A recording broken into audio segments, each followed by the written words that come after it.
Today we're going to take a look at the Transformers Soundblaster from the Transformers Generation line.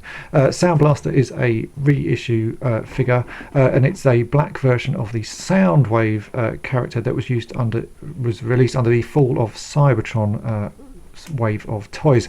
Soundblaster comes with a small buzzsaw, which is a Cybertronian data disc which transforms and fits into his chest. This is the Japanese issue I have here, as I picked this up on a recent trip to Tokyo. I'd not actually seen this in the UK, so it's a case of pick it up when you see it. This is looks like a pretty nice figure. I've not actually had one of these before, so this is my first time of opening it and seeing what's inside it. Obviously the box information is all in Japanese, so very hard to see what's going to go on. Obviously you can see here it's in vehicle mode and in robot mode, which are the only two bits of writing I can actually understand on the back there. So let's open this box and see what the figure's like. Okay, so this is what you get in the box. You get Buzzsaw, who is a repaint of a couple of other figures.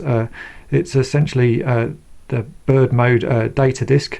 This is a repaint of Sunder and also Laserbeak. I have Sunder here, so let's just transform him and you can see what. So there you go, that's Sunder on the left and Buzzsaw on the right. As you can see, it's essentially the same figure, just with a different paint job. I've already reviewed Sunder in another video, so you can check that out at another time. And the Buzzsaw figure, get confused with all these names.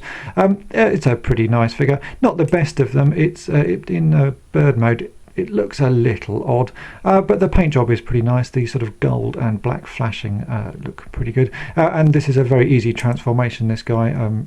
It's spring loaded, so it really is just a case of folding a few bits in. It's a very quick job to do, and then again there's a button on the bottom of this, so you just can place it on the floor and tap it and it transforms instantly into Buzzsaw. So that's the Buzzsaw figure. This figure, it's traditional with Soundwave, fits inside his chest. So let's see how we go about that. Here we have Soundblaster, sorry. Press the button on his side, his chest flips open, and you can place the Buzzsaw figure, if he would stop opening, in his chest there. So let's do that now. There we go.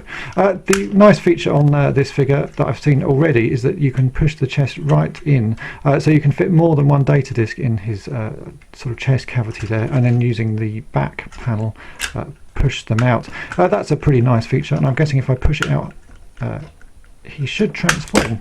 Oops. Well, he did, but he flew right across the room on the floor, so I will find him in a minute. So right, let's take a proper look at the Soundwave figure. Overall, I'm pretty impressed with this Soundblaster figure. They've kept the sort of traditional look of Soundblaster's face and weapon from the other toys, even though he transforms into a completely different mode. So initially you do recognise him as Soundblaster. The detailing is pretty good all over. He's got some nice sort of detailing on his hands and arms, and he seems fairly poseable. Lots of joints on him, so you can easily rotate his arms into some good positions. And likewise, his legs are fairly well jointed, so you can really sort of pose him about. This is what they tend to do with these modern figures over the old ones, where you could just sort of stand him up and that was about it.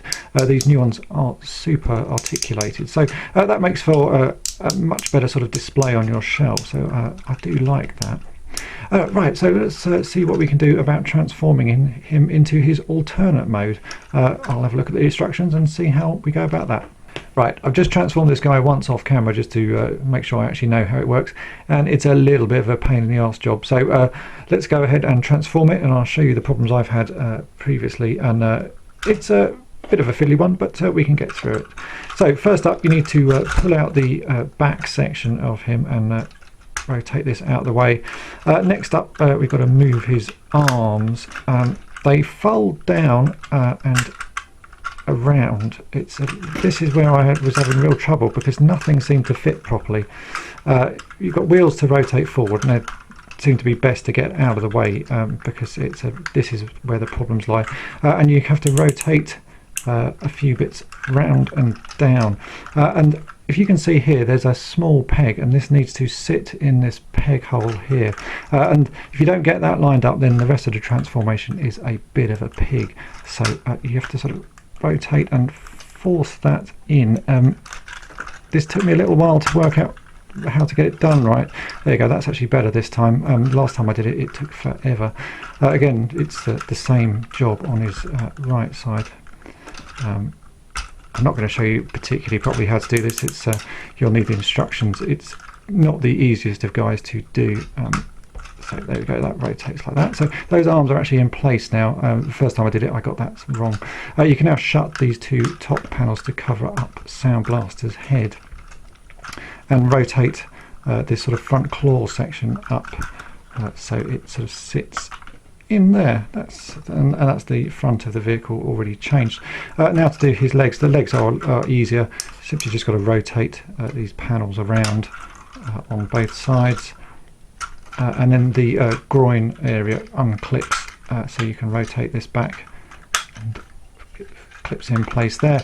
And now again, this was another sort of fiddly, but you have to rotate his feet around and fit this up back over the back there, and it will clip in place. There are some little tags here for the feet to go into. So let's do the other side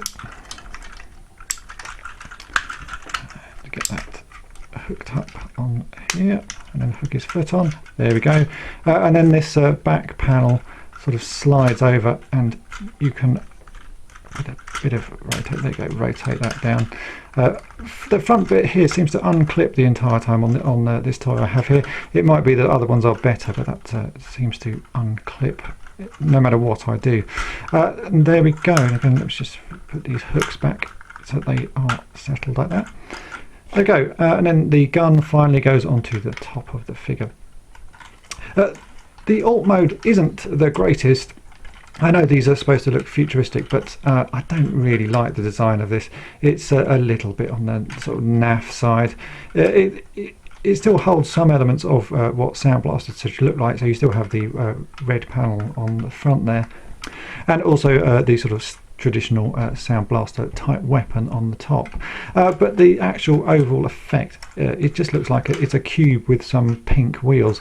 Not the best of alternative modes. You can still put the buzzsaw figure inside. Here I have buzzsaw again. The eject button is now sort of hidden away in a gap there. It's a bit fiddly to get to, but if you press that, the front panel opens there, so you can slot buzzsaw in, and you can still also move. There's a lever on the top here. You can move that sort of back panel forwards, and it will push the characters out. And if I push that back in, you'll be able to see there's space there still for all of the other data discs that you have. Right, let's get that back in and closed up and back in place. Yeah, so as I said, overall, I think the alt mode is a little bit poor. The robot mode, I think, looks excellent. So when I'm going to put this on display in my Transformers section, I will have it in robot mode.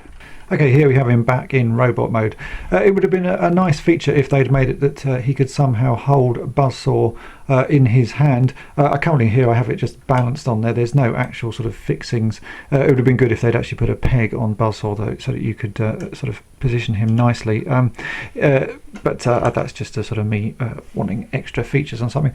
Overall, I think the robot mode of this toy looks excellent. There's loads of detail on it. The sculpting is excellent as always, and in this instance, none of the sort of bits of the vehicle sort of stick out too much and look odd when he is in robot mode, which can often be a problem with Transformers.